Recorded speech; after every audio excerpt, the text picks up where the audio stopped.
Nucleus.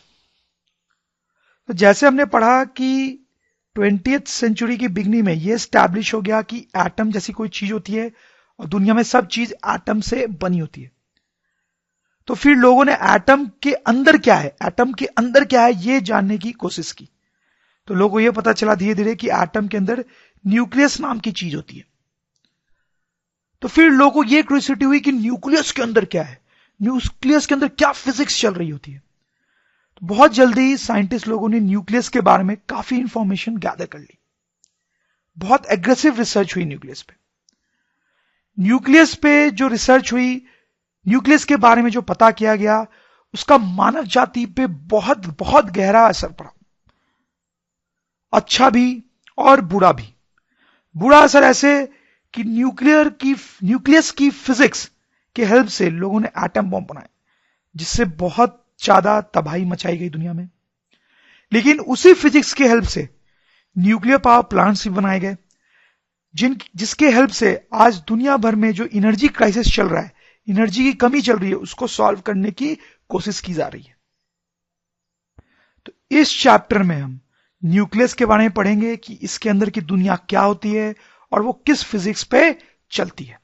It will be interesting, believe me. Constituents of nucleus, मतलब nucleus के अंदर क्या है, उसके अंदर क्या है। तो जैसा हमें पता ही है कि न्यूक्लियस के अंदर न्यूट्रॉन्स होते हैं और प्रोटॉन्स होते हैं। इन दोनों को कलेक्टिवली साथ में न्यूक्लियॉन्स बोला जाता है, न्यूक्लियॉन्स। फिर न्यूट्रॉन का जो मास होता है that is given by this. Proton का जो मास होता है, एक प्रोटॉन का mass, that is given by this am। तो इसमें ध्यान देने वाली बात यह है कि न्यूट्रॉन का जो मास है वो प्रोटॉन के मास से ज्यादा होता है। ध्यान दें, न्यूट्रॉन का मास ज्यादा होता है थोड़ा सा प्रोटॉन के मास से। जनरली कई बार हम इनका मास सेम ले लेते हैं, बट ये एग्जैक्टली सेम नहीं है, एग्जैक्टली सेम नहीं है, थोड़ा सा डिफरेंस होता है, जैसा आप देख सकते हैं। फिर ये जो न्यूट्रॉन्स हैं, उनकी डिस्कवरी पहली बार जेम्स कैडविक नाम के साइंटिस्ट ने की थी इन 1932। उन्होंने ये देखा कि बेरिलियम एलिमेंट पे जब हीलियम बम्बार्ड किया गया, हीलियम, तो उससे चार्जलेस पार्टिकल्स निकल रहे थे, कुछ छोटे छोटे पार्टिकल्स निकल रहे थे जिन पे कोई चार्ज नहीं था। तो उन्होंने इस पे बहुत रिसर्च की और फाइनली इन छोटे छोटे चार्जलेस पार्टिकल्स का नाम उन्होंने न्यूट्रॉन्स रख दिया। तो न्यूट्रॉन्स को खोज करने का क्रेडिट जेम्स कैडविक को जाता है और इस काम के लिए इनको नोबेल प्राइज मिला इन 1935।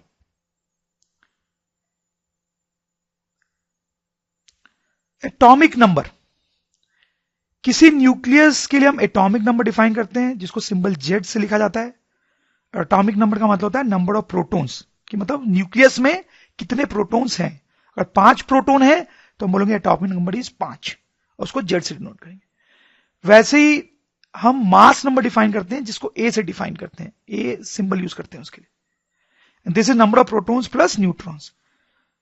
तो अगर किसी एटम के अंदर 10 प्रोटॉन्स और न्यूट्रॉन्स हैं टोटल, तो हम बोलेंगे उसका मास नंबर 10 है। जैसे हीलियम को इस तरीके से लिखते हैं, यहां नीचे जो है, नीचे वो जेड है और ऊपर जो है वो ए है। तो इसका मतलब है कि हीलियम का जेड 2 है, मतलब नंबर ऑफ प्रोटॉन्स 2 है। हीलियम का ए 4 है, number of protons plus number of neutrons 4 है। तो सिंपल डिनोशन है, आपको पता ही होगा। फिर और कुछ टर्म्स होते हैं, जैसे ये हाइड्रोजन है और ये ड्यूटोरियम है। तो अगर ध्यान से देखेंगे तो आप पाएंगे उनमें प्रोटॉन्स सेम है और नंबर ऑफ न्यूट्रॉन्स डिफरेंट है।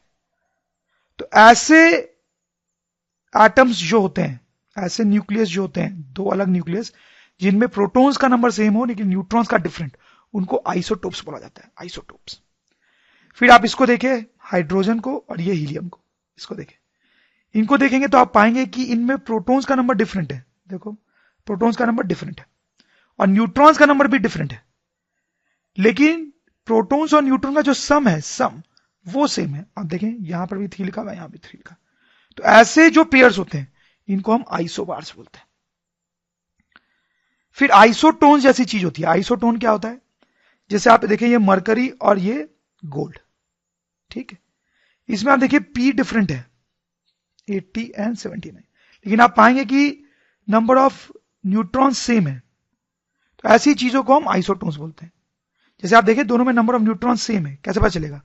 ये number of neutrons plus proton है, ये यहां पे number of neutrons plus proton है, यहां पे ये नंबर ऑफ प्रोटोन है और ये नंबर ऑफ प्रोटोन है।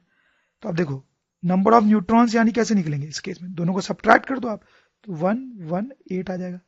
वैसे यहां पे नंबर ऑफ न्यूट्रॉन्स कैसे निकलेंगे? इन दोनों को आप सब्ट्रैक्ट कर दो तो 1 1 8 आ जाएगा। तो आप देखिए नंबर ऑफ न्यूट्रॉन्स सेम है लेकिन प्रोटोन अलग थे। न्यूट्रॉन सेम, प्रोटोन डिफरेंट, ऐसे चीजों को हम आइसोटोन्स बोलते हैं। एक और चीज मैं आपको बताना चाहता हूं कि प्रोटॉन्स जो होते हैं, प्रोटॉन्स अगर वो फ्री हो, फ्री होने का मतलब नॉट इनसाइड न्यूक्लियस, तो अगर प्रोटॉन्स फ्री हो तो भी वो एग्जिस्ट कर सकते हैं, वो स्टेबल होते हैं। लेकिन न्यूट्रॉन्स अगर फ्री हो तो वो अनस्टेबल होते हैं, अनस्टेबल, वो एग्जिस्ट नहीं कर सकते। वो न्यूट्रॉन्स जो होते हैं वो टूट जाते हैं इस रिएक्शन के अकॉर्डिंग, वो टूट के, न्यूट्रॉन टूट के प्रोटॉन, इलेक्ट्रॉन और एक और ये चीज बनाता है जिसको हम डिटेल में भी और इस चैप्टर में आगे देखेंगे।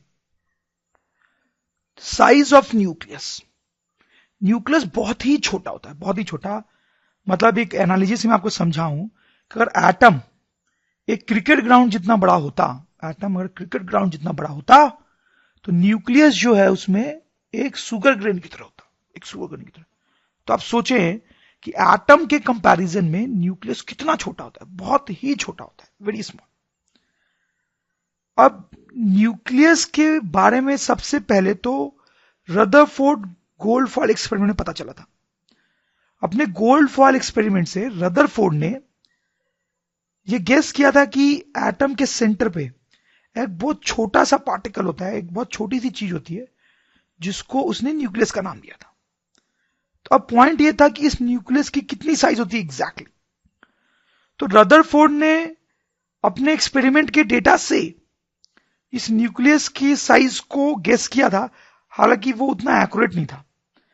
बाद में साइंटिस्ट लोगों ने और एक्सपेरिमेंट्स किए जिससे न्यूक्लियस का एक्यूरेट साइज पता चला। तो साइंटिस्ट लोगों ने डिफरेंट डिफरेंट एलिमेंट्स पे फास्ट मूविंग इलेक्ट्रॉन्स बम्बार्ड किए और इस एक्सपेरिमेंट से जो डेटा आया उसके हेल्प से न्यूक्लियस की साइज पता चल सकी।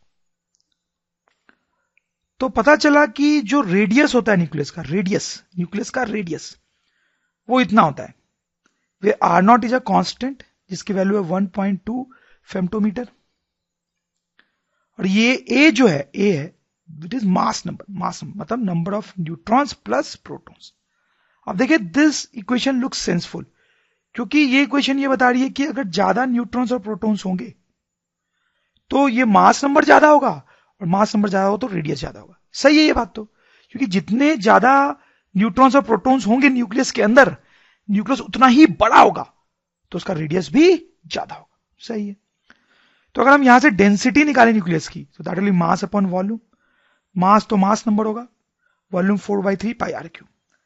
आर के जगह पे इस इक्वेशन का हेल्प से हम ये क्वांटिटी रख देंगे, ठीक है। आप देखें ए से ए कैंसिल हो जाएगा, तो ये सारी चीजें जो बची वो तो कांस्टेंट्स हैं। अब देखो 4/3 पाई आर नॉट ये सब कांस्टेंट है, तो उनकी अगर हम वैल्यू पुट करते हैं तो डेंसिटी इतनी आ जाती है। तो इसमें दो चीजें ध्यान रखने वाली है या नोटिस करने वाली है कि जो डेंसिटी है वो कांस्टेंट आ रहा है, इंडिपेंडेंट ऑफ ए। मतलब देखो ए यहीं पे कट गया था, मतलब डेंसिटी इज इंडिपेंडेंट ऑफ ए। मतलब किसी भी एलिमेंट का न्यूक्लियस लो, सबके लिए ए अलग अलग होगा बट फिर भी डेंसिटी क्या होगी? सेम होगी density. Density is independent of A, same for all elements.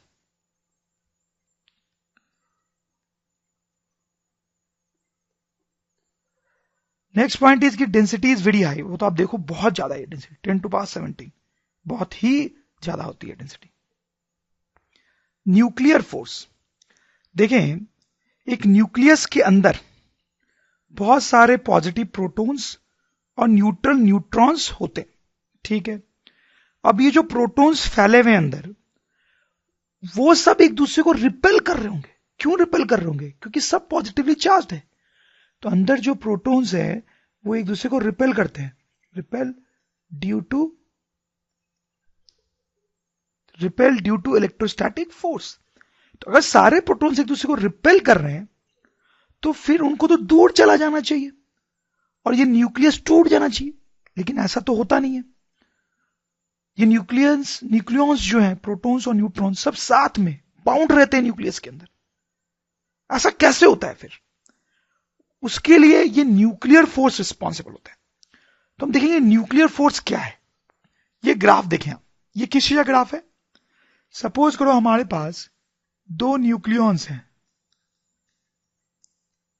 और उनके बीच का डिस्टेंस कुछ r है, ठीक है। तो जब दो न्यूक्लियॉन्स होते हैं हमारे पास पास पास, तो उनके बीच में एक अलग टाइप का फोर्स लगता है, दैट इज न्यूक्लियर फोर्स, ठीक है। तो अभी इन दोनों के बीच में एक न्यूक्लियर फोर्स लग रहा होगा, और किसी भी फोर्स रिलेटेड, किसी भी conservative force related potential energy होती है, पोटेंशियल एनर्जी। इस इक्वेशन के अकॉर्डिंग आपको याद होगा, ऐसा आपने पढ़ा है मैकेनिक्स में, F represents force and U represents potential energy. तो इनके बीच में जो न्यूक्लियर फोर्स लग रहा है उससे रिलेटेड जो पोटेंशियल एनर्जी होगी उसका ग्राफ है ये। देखें आप, एक्स एक्सिस पे R प्लॉट किया जा रहा है, दिस डिस्टेंस, और Y एक्सिस पे पोटेंशियल एनर्जी, ठीक है। तो देखें यहां पे ये पोटेंशियल एनर्जी डिक्रीज कर रही है और फिर इस पॉइंट के बाद बढ़ रही है। तो जब ये पोटेंशियल एनर्जी डिक्रीज कर रही है तो इसका मतलब ये है कि इन दोनों न्यूक्लियॉन्स के बीच में जो फोर्स है वो रिपल्सिव है। और इस रीजन में जब पोटेंशियल एनर्जी बढ़ रही है तो इसका मतलब है कि इन दोनों के बीच में जो फोर्स है वो अट्रैक्टिव है। तो न्यूक्लियर फोर्स के बारे में सबसे पहली बात हम ये लिख सकते हैं कि R is less than R0, तो न्यूक्लियर फोर्स जो है वो रिपल्सिव है, रिपल्सिव होता है। But if R is greater than R0 then the nuclear force becomes attractive. सही है। देखिए दूसरा पॉइंट देखें, इस इक्वेशन को अगर आप देखेंगे तो इससे आपको यह पता चलेगा कि this quantity can be written as slope of this graph. तो इसको लिख सकते हैं माइनस ऑफ स्लोप, यानी फोर्स के मैग्नीट्यूड की अगर हम बात कर रहे हैं तो that will be given by slope of this graph, ठीक है। तो इस अट्रैक्टिव रीजन को आप देखें, उसमें ये वाला जो पार्ट है इसमें स्लोप ज्यादा है, मतलब अट्रैक्टिव फोर्स जो है वो भी ज्यादा होगा। इस वाले पार्ट में आप देखें स्लोप जो है इस ग्राफ का वो ऑलमोस्ट जीरो टाइप हो गया है, मतलब अट्रैक्टिव फोर्स भी ऑलमोस्ट जीरो हो गया। सही है। तो इसका मतलब है कि ये जो न्यूक्लियर फोर्स है हम बोल सकते हैं वो सिर्फ इतने डिस्टेंस के लिए ही लग रहा है। इस डिस्टेंस के बाद तो स्लोप ऑलमोस्ट जीरो हो गया है, तो फोर्स भी ऑलमोस्ट जीरो हो गया। तो इसको हम ऐसे बोलते हैं कि nuclear force is short ranged. Short range बोलने का मतलब है कि थोड़ी सी दूरी तक के लिए ही ये फोर्स लगता है, मतलब इन न्यूक्लियॉन्स के बीच में अगर दूरी कम होगी तभी ये न्यूक्लियर फोर्स लगेगा। अगर ये दूरी ज्यादा हो गई तो न्यूक्लियर फोर्स नहीं लगेगा, जैसा कि हम यहां पे देख सकते हैं। Now the third point is कि ये जो न्यूक्लियर फोर्स होता है वो न्यूट्रॉन्स और प्रोटॉन को डिस्टिंग्विश नहीं करता है, does not distinguish neutrons and protons. देखिए क्या मतलब है इसका? उसका मतलब एक तो यह कि जो बातें अभी तक हमने की और जो ग्राफ हमने देखा वो न्यूट्रॉन्स के लिए भी एप्लीकेबल है और प्रोटॉन्स के लिए भी। थोड़ा मैं डिस्क्राइब करता हूं। जैसे कि आप सपोज करें हमारे पास दो न्यूट्रॉन्स हैं, ठीक है, और उनके बीच में कुछ डिस्टेंस है r, तो इनके बीच में कुछ फोर्स लग रहा होगा। मान लीजिए इनके बीच में अट्रैक्शन फोर्स लग रहा है, ठीक है। अब अगर हम सिचुएशन को चेंज करें और हमारे पास दो प्रोटॉन्स हों सेम डिस्टेंस पे, तो उन पे भी उतना ही अट्रैक्शन फोर्स लगेगा जितना इस न्यूट्रॉन पे लग रहा था। तो वही मैं बोल रहा था कि न्यूक्लियर फोर्स ये नहीं देखता है कि न्यूट्रॉन है या प्रोटॉन है, दोनों को सेम तरीके से ट्रीट करता है। इस पे जितना अट्रैक्शन फोर्स लग रहा होगा उतना ही अट्रैक्शन फोर्स यहां लग रहा होगा।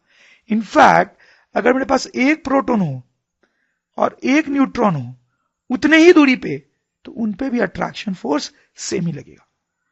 तो न्यूट्रॉन और प्रोटॉन को न्यूक्लियर फोर्स सेम तरीके से ट्रीट करता है।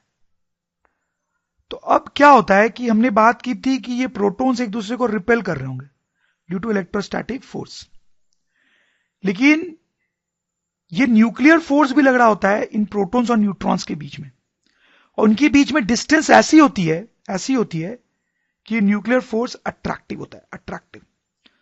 तो इलेक्ट्रोस्टैटिक रिपल्शन के कारण ये प्रोटॉन्स दूर जाना चाहते हैं, लेकिन न्यूक्लियर फोर्स के कारण सभी न्यूक्लियॉन्स के बीच में अट्रैक्शन लग रहा होता है, अट्रैक्शन।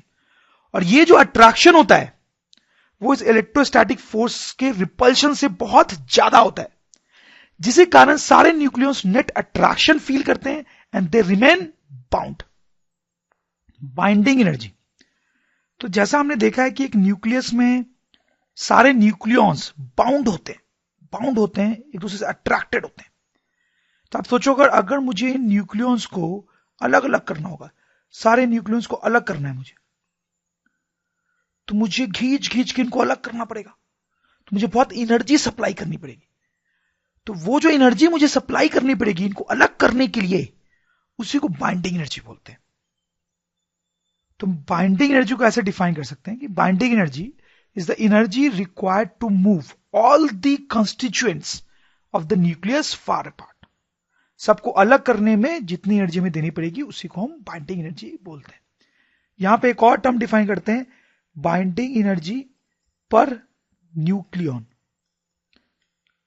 हालांकि यही टर्म ज्यादा इंपॉर्टेंट होता है। This is defined as binding energy divide by mass number. मतलब मास नंबर जो है वो नंबर ऑफ प्रोटॉन्स और न्यूट्रॉन्स को डिनोट करता है। तो टोटल बाइंडिंग एनर्जी को जितने न्यूक्लियॉन्स यहां पे है उससे डिवाइड कर देते हैं, तो बोलते हैं बाइंडिंग एनर्जी पर न्यूक्लियॉन। तो देखिए बाइंडिंग एनर्जी का सिग्निफिकेंस है कि सारे न्यूक्लियॉन्स को अलग अलग करने में, सबको अलग अलग करने में कितनी एनर्जी देनी पड़ेगी। बाइंडिंग एनर्जी पर न्यूक्लियॉन का क्या सिग्निफिकेंस है? अगर मैं सिर्फ एक न्यूक्लियॉन को पकड़ लूं, इसको बाहर निकालूं, सिर्फ एक को बाहर निकालूं, तो इस एक को बाहर निकालने में जितनी एनर्जी देनी पड़ेगी दैट इज बाइंडिंग एनर्जी पर न्यूक्लियॉन। ये ग्राफ देखें आप, ये किस चीज का ग्राफ है? एक्स एक्सिस पे मास नंबर प्लॉट किया गया, मास नंबर, और वाई एक्सिस पे बाइंडिंग एनर्जी पर न्यूक्लियॉन, बाइंडिंग एनर्जी पर न्यूक्लियॉन। मतलब इधर जब हम जा रहे हैं तो ए बढ़ रहा है, आप देखिए पहले 50 है फिर 200 है। इसका मतलब है कि यहां पे न्यूक्लियस हमारे पास छोटा था, फिर बड़ा हो गया, फिर और बड़ा, फिर और बड़ा, फिर और बड़ा, ऐसे। तो इधर जाने का मतलब ए बढ़ रहा है, मतलब न्यूक्लियस का साइज बढ़ा रहे हैं हम। तो जब न्यूक्लियस का साइज चेंज कर रहे हैं तो बाइंडिंग एनर्जी पर न्यूक्लियॉन भी चेंज हो रही है एज पर दिस ग्राफ। आप देखें जैसे यहां पे बाइंडिंग एनर्जी पर न्यूक्लियॉन जो है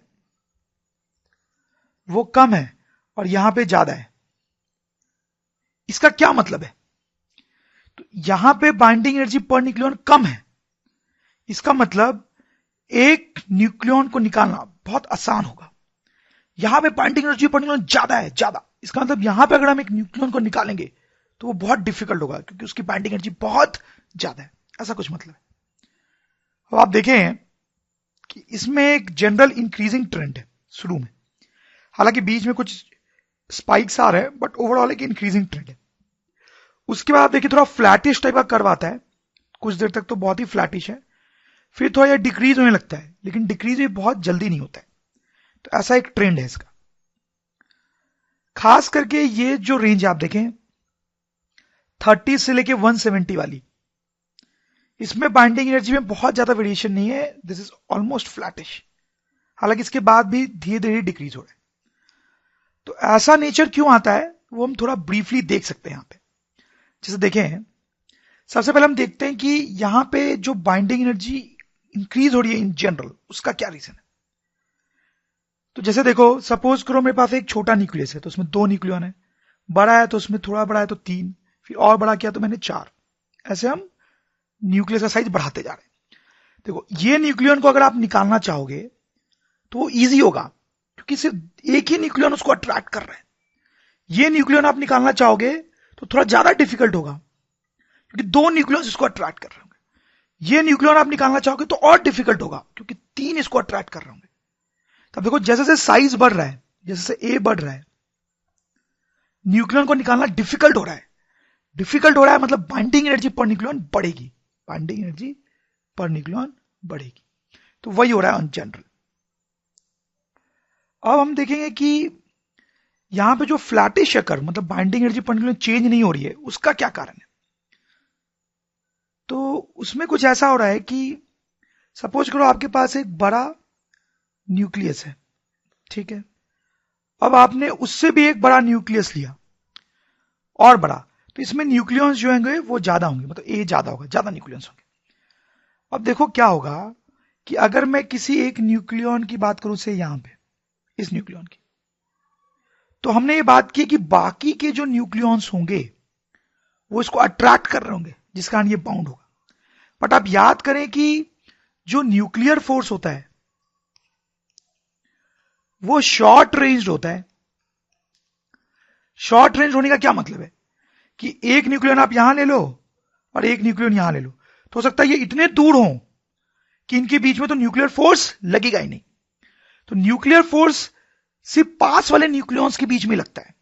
तो एक बड़े न्यूक्लियस में क्या होगा, अगर आपने ये न्यूक्लियन लिया तो इसको सिर्फ अपने पास से कुछ न्यूक्लियंस का ही अट्रैक्शन फील होगा। तो इनके होने से इस पे अट्रैक्शन में कोई फर्क नहीं पड़ रहा है, क्योंकि ये दूर है तो इसको अट्रैक्ट नहीं कर पा रहे हैं, सिर्फ इतने न्यूक्लियंस ही इसको अट्रैक्ट कर पा रहे हैं। तो अगर आपने ज्यादा बड़ा न्यूक्लियस भी ले लिया तो उसमें भी अगर मैं वही न्यूक्लियन कंसीडर करूं तो इसको तो बस पास से कुछ न्यूक्लियंस का ही अट्रैक्शन फील होगा, बाकी इसके लिए बेकार है। तो आप देखिए इन दोनों सिचुएशन में इस न्यूक्लियन को ऑलमोस्ट सेम अट्रैक्शन ही फील होगा। हालांकि इसमें ज्यादा न्यूक्लियंस हैं लेकिन वो इस पर अट्रैक्शन फोर्स लगा नहीं रहे, because nuclear force is short range. सही है ना। तो इसलिए क्योंकि दोनों पे अट्रैक्शन फोर्स ऑलमोस्ट सेम है, इसलिए बाइंडिंग एनर्जी पर न्यूक्लियन भी ऑलमोस्ट क्या हो जाती है, कांस्टेंट। तो ये जो फिनोमेना होता है इसको generally saturation of nuclear force बोलते हैं, न्यूक्लियर फोर्स। क्योंकि इसमें क्या हो रहा था, पहले आप न्यूक्लियस की साइज जब बढ़ा रहे थे तो एक न्यूक्लियन पे अट्रैक्शन फोर्स बढ़ रहा था, लेकिन बाद में जाके क्या होता है कि साइज बढ़ाने पे किसी एक न्यूक्लियन पे अट्रैक्शन फोर्स सैचुरेट हो जाता है, कांस्टेंट हो जाता है। तो इस फिनोमेना को हम बोलते हैं saturation of nuclear force. Okay, अब हम देखेंगे कि जब हम इधर जाते हैं तो बाइंडिंग एनर्जी पर न्यूक्लियन थोड़ी थोड़ी सी कम होती है। वो क्यों होते हैं, वो क्यों होता है वो हम देखेंगे। सो उसका रीजन आप देखें आसान सा है। जैसे मैंने आपको बताया कि इन दोनों केसेस में जो न्यूक्लियन है उस पर सेम अट्रैक्शन लग रहा है, सेम अट्रैक्शन, ठीक है। क्योंकि ये जो न्यूक्लियंस हैं वो तो इस पे न्यूक्लियर फोर्स लगा ही नहीं पा रहे हैं, ये जो न्यूक्लियंस हैं ये ज्यादा है लेकिन इस पे न्यूक्लियर फोर्स नहीं लगा पा रहे। लेकिन अब क्या होगा, आप जरा देखें कि इन न्यूक्लियस में कुछ प्रोटॉन्स भी होंगे, तो इधर कम प्रोटॉन्स होंगे और इधर ऑब्वियसली ज्यादा प्रोटॉन्स होंगे। और ये न्यूक्लियन अगर हमारा प्रोटॉन हुआ तो ये प्रोटॉन क्या करेगा, इसको रिपेल करेगा, और ये प्रोटॉन्स इसको ज्यादा रिपेल करेंगे क्योंकि ज्यादा है वो नंबर में, ठीक है। तो इलेक्ट्रोस्टैटिक फोर्स जो होता है, इलेक्ट्रोस्टैटिक, वो लॉन्ग रेंज होता है, एक्चुअली लॉन्ग रेंज, ठीक है। तो भले ये प्रोटॉन बहुत दूर है तब भी इलेक्ट्रोस्टैटिक रिपल्शन लगा पाएगा। हाँ, न्यूक्लियर फोर्स का अट्रैक्शन नहीं लगा पाएगा because nuclear force is short range, ठीक है।